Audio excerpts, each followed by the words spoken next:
বিসমিল্লাহির রহমানির রহিম।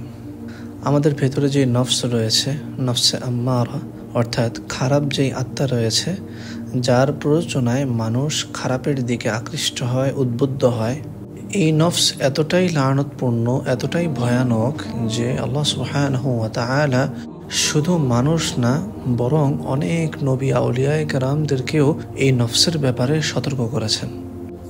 স্বয়ং হুজুর আকরাম সাল্লাল্লাহু আলাইহি ওয়াসাল্লাম নিজের নফসের ব্যাপারে বলতেন। যখনই তিনি দোয়া করতেন, বলতেন, আল্লাহুম্মা আতি নাফসি তাকওয়াহা ওয়া যাক্কিহা আনতা খায়রু মান যাক্কাহা আনতা ওয়ালিয়্যুহা ওয়া মাওলাহা। যে আয় আল্লাহ, আপনি আমার নফসকে পবিত্র করে দিন, আপনি আমার নফসকে পবিত্র করে দিন। আয় আল্লাহ, ইয়া আল্লাহ, আপনি আমার নফসকে পরিশুদ্ধ করে দিন। এবং আরেক অংশে তিনি দোয়া করতেন যে ওয়ালা তাকিলনি ইলা নাফসি তরফাতা আইন, যে আয় আল্লাহ, আপনি আমাকে চোখের পলকের সমপরিমাণ সময়ও আমাকে আমার নফসের হাওয়ালা কইরেন না। তো যেখানে নবী আকরাম সাল্লাল্লাহু আলাইহি ওয়াসাল্লাম তিনি নিজের নফসের ব্যাপারে এতটাই সতর্ক থেকেছেন যে তিনি আল্লাহ সুবহানাহু ওয়া তাআলার নিকট এই দোয়া করতেন যে চোখের পলকের সমপরিমাণ সময়ও যেন আল্লাহ তাআলা ওনাকে নফসের হাওয়ালা না করেন। শুধু তাই না, বরং রাসূলুল্লাহ সাল্লাল্লাহু আলাইহি ওয়াসাল্লাম যখন খুতবা দিতেন, তখন তিনি খুতবার মাঝে বলতেন, ওয়া নাউযু বিল্লাহি মিন শুরুরি আনফুসিনা। এর দ্বারা বোঝা যায় যে রাসূলুল্লাহ সাল্লাল্লাহু আলাইহি ওয়াসাল্লাম আখিরি নবী, আমাদের প্যারা নবী সাল্লাল্লাহু আলাইহি ওয়াসাল্লামও নফসের ব্যাপারে কি পরিমাণ সতর্ক থেকেছেন। এই নফসে আম্মারার ব্যাপারে হযরত ইউসুফ আলাইহিস সালাম কি বলেছেন?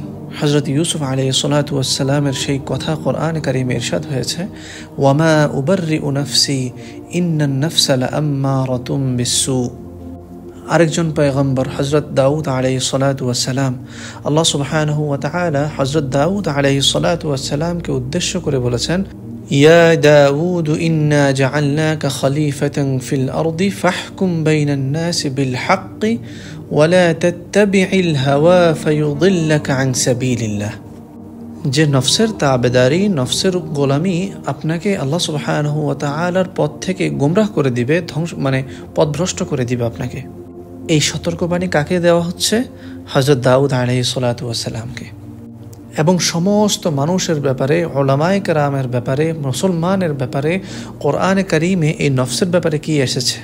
আফারাআইতা মান ইত্তাখাযা ইলাহাহু হাওয়াহু ওয়া আযাল্লাহু আল্লাহু আলা ইলম। যে আপনি কি ওই ব্যক্তিকে দেখেছেন যে নাকি নিজের নফসের খায়েশাতকে, নিজের নফসকে, নিজের নফসের গোলামিকে খোদা বানিয়েছে, আর আল্লাহ রাব্বুল ইজ্জত ওই ব্যক্তিকে তার ইলম আমল সহ ধ্বংস করে দিয়েছেন। তো বোঝা গেল যে নফস এতটাই ভয়ানক যে সমস্ত আউলিয়ায়ে কেরাম, সমস্ত পয়গম্বরদেরকেও আল্লাহ রাব্বুল ইজ্জত সতর্ক করেছেন এই নফসের ব্যাপারে। যেখানে নবী আলাইহিস সালাতু ওয়াস সালাম থেকে শুরু করে সমস্ত পয়গম্বর নফসের ব্যাপারে দোয়া করতেন, সেখানে আমার আপনার অবস্থা কি হওয়া উচিত?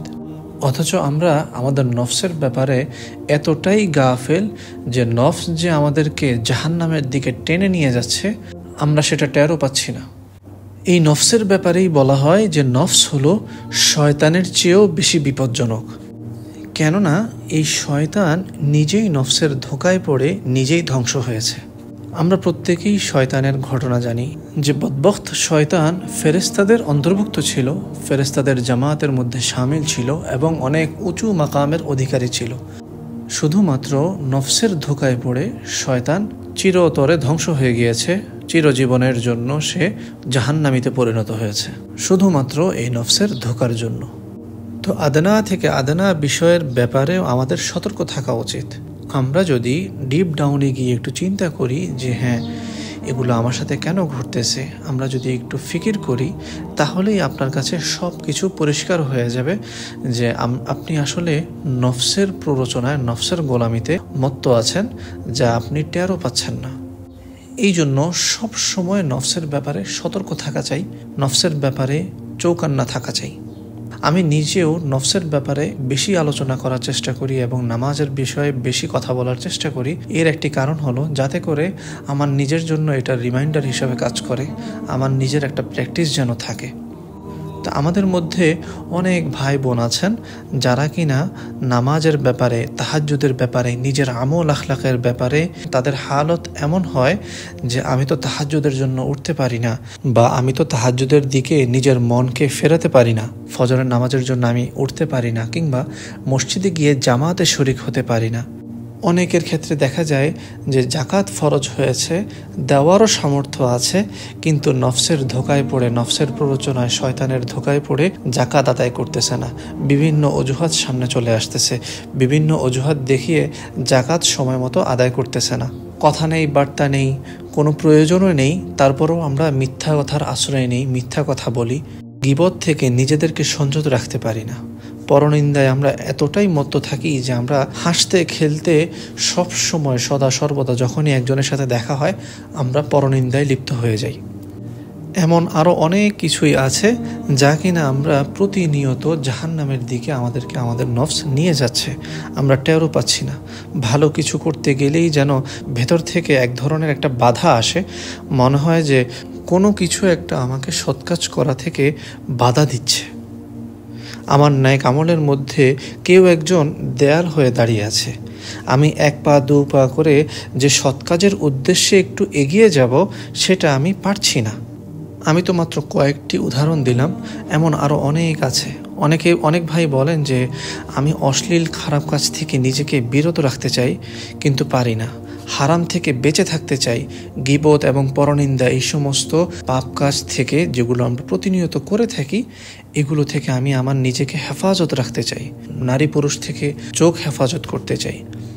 নানান অপকর্ম যেগুলো রয়েছে সেগুলো থেকে নিজেকে মুক্ত রাখতে চাই, কিন্তু যখনই এগুলো থেকে পরিপূর্ণভাবে সরে আসতে চাই তখনই মনে হয় যে কেউ একজন আমাকে জোর করে এগুলোর মধ্যে নিক্ষেপ করছে।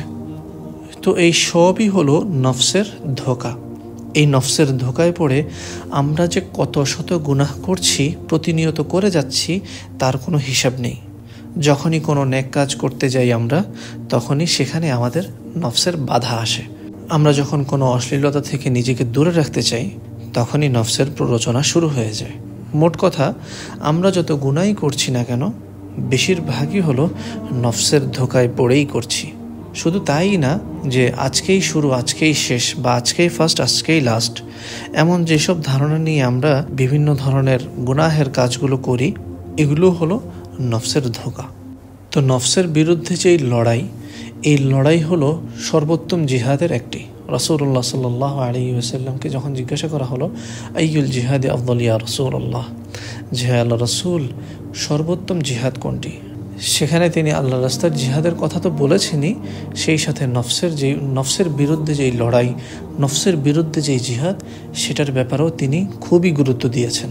আন তুজাহিদা নাফসাকা ফি তাআতিল্লাহ, যে আল্লাহ তাআলার আনুগত্যের ব্যাপারে নফসের যেই ধোঁকা, নফসের যেই প্ররোচনা, সেটার বিরুদ্ধে যেই লড়াই, এই লড়াইয়ের ব্যাপারে তিনি বলেছেন। তো এই নফসের বিরুদ্ধে যে লড়াই, এর জন্য প্রতিনিয়ত কষ্ট করতে হবে, এবং এটা মৃত্যুর আগ পর্যন্ত আমাদেরকে আমাদের নফসের বিরুদ্ধে লড়াই মৃত্যুর আগ পর্যন্ত করে যেতে হবে। যে চোখের পলক পরিমাণ সময় দিলেও নফস সেখানে আপনাকে গ্রাস করবে, আপনাকে ধোঁকায় ফেলে দিবে। তো এই জন্য সব সময় ইস্তেগফারের উপর থাকা, সব সময় ইবাদত বন্দেগীর মন মানসিকতা নিয়ে চলাফেরা করা, সব সময় দুরূদ শরীফের আমল করা, এবং আমরা যাদের সাথে চলাফেরা করি, আমরা যাদের সাথে উঠা বসা করি, এরা কি নামাজি কিনা, এরা কি আল্লাহ তাআলার প্রিয় কিনা, এরা কি আল্লাহওয়ালা হতে চায় কিনা, এমন ব্যক্তি দেখেই আমরা কি করব, উঠা বসা করব, চলাফেরা করব। আল্লাহ সুবহানাহু ওয়া তাআলা মুমিনদেরকে উদ্দেশ্য করে বলেছেন, ইয়া আইয়ুহাল্লাযীনা আমানুত্তাকুল্লাহ, যে তোমরা আল্লাহ তাআলাকে ভয় করো। শুধুমাত্র এতটুকুই তিনি বলেননি, বরং এরপরে কি বলেছেন, ওয়াকুনু মা'আস সাদিকিন, যারা সৎকর্মশীল আছে, যারা কিনা সালেহিন যারা আছে, যারা কিনা নেক আমল করে, নেক কাজ নিয়ে ব্যস্ত থাকে, সৎ কাজ করে, তাদের সাথে তোমরা কি করো, উঠা বসা করো, চলাফেরা করো। এর দ্বারা যেটা হবে যে নফস যে আপনাকে ধোঁকা দিবে, সেই সুযোগটা নফস পাবে না। আপনি যখন আপনার সার্কেলটাকে ভালো করে নেবেন, আপনি যখন আপনার চারপাশটাকে যখন পরিষ্কার করে নেবেন, তখন দেখবেন যে আপনার চলাফেরা, উঠা বসা এবং আপনার যেই সময়, এই সময়ও কি হবে, অনেক বরকতপূর্ণ হবে। আর এই নফসকে জানার জন্য আমাদের কিছু ভিডিও তো আছেই, পাশাপাশি নফসের বিরুদ্ধে লড়াই একটি কিতাব আছে। এই কিতাবটি সংগ্রহ করে রাখতে পারেন, এই কিতাবটি পড়তে পারেন। এছাড়াও বিভিন্ন ইসলামিক রিমাইন্ডার পেতে আমাদের সঙ্গেই থাকুন। জাযাকুমুল্লাহ খাইর। আসসালামু আলাইকুম ওয়া রাহমাতুল্লাহি ওয়া বারাকাতুহু।